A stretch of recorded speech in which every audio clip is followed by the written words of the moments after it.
મારું નામ લક્ષ્મણ રામ કેશવાલા, ગામ ઠોયાણા, તાલુકો રણાવાવ, જિલ્લો પોરબંદર.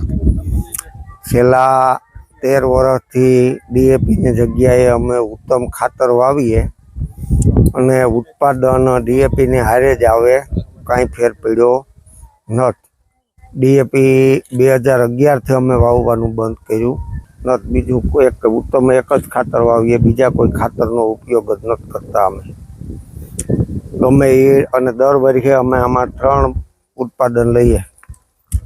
માંડવી કાઢીને જીરું, પછી ધાણા હોય કે જીરું હોય, પછી પાછા મગ કે તલ ગમે એ વાવેતર કરીએ. એ વાવેતરમાં ઉત્તમ સિવાય બીજું એકય ખાતર અમે ઉપયોગ કરતા નથી ને એનાથી ખેતરમાં કાંઈ નુકસાની નથી. અને ખેતરમાં અળસિયા તમને હાથી આંકો અગર તો આમાં નેદખોદ કરતા હોય તો એમાં અળસિયા જોવા મળે. જો ખર્ચ તો ઓછો થાય છે, રોગ પ્રતિકારક શક્તિ પણ મોલની વધારે હોય છે આ ખાતરમાં, અને ઉત્પાદન સારું મળે. ઉત્પાદન કોઈ દી ઓછું થયું નથી.